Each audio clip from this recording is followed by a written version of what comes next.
बिस्मिल्लाहिर्रहमानिर्रहीम। माह मुबारक अपनी रहमतों और बरकतों के साथ अपने अख्ताम की तरफ जा रहा है और हम बस औक़ात रोज़ा रख कर ये महसूस करते हैं कि हम अल्लाह के कितने नेक बंदे हैं जो इतनी गर्मी और मुश्किल के अंदर रोज़ा रख रहे हैं। तो मेरा ये ख़्याल है कि हमें अपने रोज़ों को बदर के शुरका के रोज़ों के साथ थोड़ा मुवाज़ना करने की ज़रूरत है कि हमारे आज के रोज़े कैसे हैं और वो जो बदर के मैदान के अंदर तलवारों और नेज़ों और तीरों के साए में रोज़े थे वो कैसे थे। इस्लामी तारीख़ के लिहाज से वैसे तो पैगम्बर अलैहिस्सलाम की ज़िंदगी में जितने ग़ज़वात पेश आए हर एक बड़ा फ़ैसला कौन मार्का था और अपने लिहाज से तारीख़ इस्लाम के अंदर बड़ी अहमियत रखता है। लेकिन ग़ज़वा बदर का जो मकाम है वो उसकी एक अपनी ही शान है, अपना ही एक मकाम है। इंसानी तारीख़ के अंदर ऐसी जंग ग़ज़वा बदर से न कभी पहले देखी लड़ी गई और न शायद क़यामत तक जो है वो ऐसी जंग लड़ी और देखी जाए। कई लिहाज से ग़ज़वा बदर जो है वो तमाम ग़ज़वात से, तमाम जंगों से और इस्लामी तारीख़ से और इंसानी तारीख़ से इंतहाई जुदा है। सबसे अहम बात इसके अंदर ये है कि ये वाहिद वो जंग है कि जिसके अंदर एक ही ख़ानदान के लोगों में से कुछ इस तरफ हैं, कुछ उस तरफ हैं।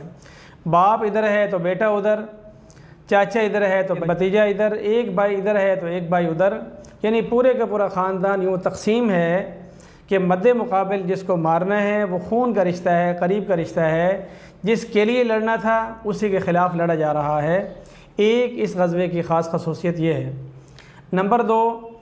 कि इस ग़ज़वे के अंदर अल्लाह की मदद और अल्लाह के फ़रिश्ते यूँ आए हैं कि जैसे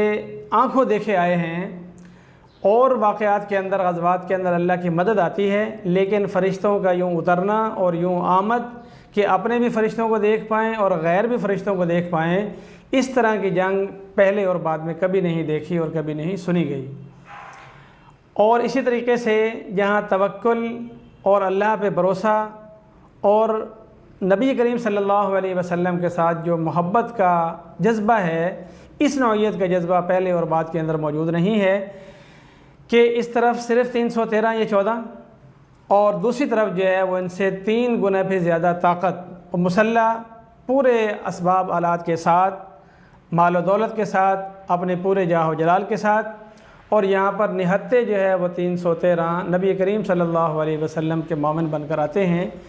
इतनी कम मिक़दार और इतनी ज़्यादा मिक़दार का मुकाबला भी आम तौर पर नहीं होता।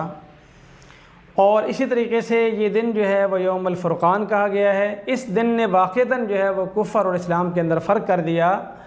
और इस ग़ज़वा बदर का असर, इसकी धाक, इसका रोब, इसका खौफ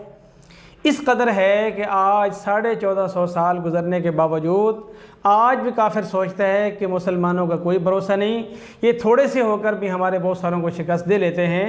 तो जब तक दुनिया के अंदर सूरज और चाँद चमकता और चलता रहेगा उस दिन तक ग़ज़वा बदर के हवाले से मुसलमानों का खौफ, इनका रोब, इनका दबदबा, इनकी शान, इनकी शौकत, इनका तवक्ल, पैगम्बर अलैहिस्सलाम के साथ इनकी मोहब्बत और इसी तरीके से इस्लाम की खातिर बग़ैर किसी रिश्ते की, बग़ैर किसी नाते की, बग़ैर किसी लिहाज के प्रवाह की, बग़ैर अपनी जान पेश करना, ये ग़ज़वा बदर दर्स देता रहेगा और दुनिया के सामने ग़ज़वा बदर व यौमुल फ़ुरक़ान अपना ऐलान करता रहेगा। 8 रमज़ान मुबारक को नबी करीम सल्लल्लाहु अलैहि वसल्लम चलते हैं और आज के दिन यानी 17 रमज़ान मुबारक को बदर के अंदर आप सल्लल्लाहु अलैहि वसल्लम के लश्कर का मुकाबला हो जाता है कुफ़ार के लश्कर के साथ कि आपके साथ मामूली साजो सामान और मद्दे मुकाबिल जो है वो पूरी तैयारी के साथ, लेकिन ऐसे मौके पर नबी करीम सल्लल्लाहु अलैहि वसल्लम की दुआएं, आपका फ़िक्र, रात को अल्लाह के सामने रोना और अल्लाह के सामने मदद मांगना और अगले दिन फिर अल्लाह की तरफ से फ़रिश्तों की मदद आकर कुफ़ार को बिछाड़ना, ये एक ख़ास तारीख़ है। और इस ग़ज़वे की एक ख़ास शान ये भी है कि यहाँ पर मुसलमानों ने रोज़ा रखा हुआ है और उसके साथ साथ वो जंग लड़ रहे हैं। तो ये क़यामत तक के लिए रोज़ादारों के लिए सबक रहेगा कि रोज़ा रखने वाले ने तो यूँ भी रोज़े रखे हैं कि सामने दुश्मन है, तीर हैं, तलवारें हैं, नेज़े हैं, धूप है, गर्मी है, लेकिन उसके साथ साथ उनका रोज़ा भी है। आज कितनी भी गर्मी क्यों ना हो जाए, हम कितनी ही मुशक्क़त क्यों ना कर लें, उनकी मुशक्क़त तक हम अपने आप को नहीं पहुंचा सकते। اور اس غزوے کی خاص بات یہ ہے کہ اس وقت تک جو اسلام کے دشمن تھے، سرغنے تھے، طاقتیں تھیں، گھمنڈ تھا، غرور تھا، اس غزوے کے اندر اللہ رب العزت نے اس کو ایسا پاش کیا ہے کہ جب بھی کبھی کوئی اسلام کا دشمن اپنا غرور والا سر لے کر اسلام کے مقابلے میں آتا ہے تو اسے وہ ابو جہل یاد آ جاتا ہے، اور اسے وہ عتبہ یاد آ جاتا ہے، اسے شیبہ یاد آ جاتا ہے، اسے ولید یاد آ جاتا ہے، اور وہ 70 لاشیں یاد آ جاتی ہیں جو وہاں غزوہ بدر کے دن پڑی تھیں۔ اور ابو جہل کو 2 معصوم لڑکوں نے، حضرت معوذ اور معاذ نے گرایا، قتل کیا، اور حضرت عبداللہ بن مسعود رضی اللہ عنہ آخر میں جب اس کی گردن کاٹنے لگتے ہیں تو کہتا ہے کہ میری گردن ذرا نیچے سے کاٹیے گا تاکہ جب سر رکھے جائیں تو پتہ چلے کہ سردار کا سر ہے۔ تو آپ نے فرمایا کہ یہ اس زمانے کا فرعون تھا، اور آج اللہ رب العزت نے اسے اپنے مقام تک پہنچایا ہے۔ اور پھر آپ نے بدر کے کنویں کے اندر جب لاشیں پھینکوا دیں تو سامنے کھڑے ہو کر آپ نے تقریر فرمائی، آپ نے فرمایا کہ میں تمہیں کہتا تھا کہ باز آ جاؤ، اسلام کے راستے سے ہٹ جاؤ، لیکن تمہاری موت تم اس کنویں میں لے کر آئی، اور آج تم اپنا انجام دیکھ رہے ہو۔ تو یہ غزوہ بدر ایک غزوہ، ایک جنگ، ایک واقعہ، ایک قصہ نہیں ہے، بلکہ ایک علامت ہے، ایک نشان ہے، ایک تاریخ ہے، اور ایک مسلمانوں کا تابناک ماضی ہے،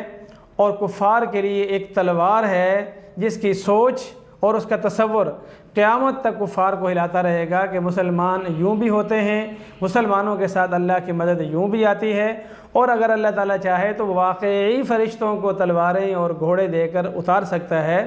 اس لیے کہا گیا کہ فضائے بدر پیدا کر۔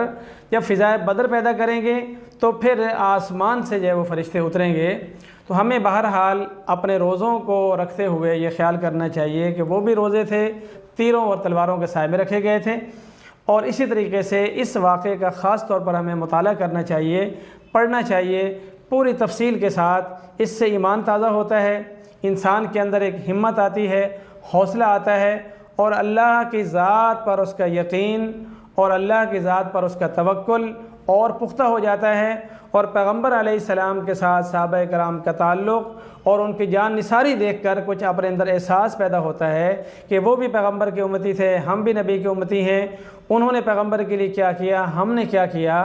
انہوں نے اپنے بھائی نے بھائی کے سامنے تلوار اٹھائی، باپ نے بیٹے کے سامنے تلوار اٹھائی،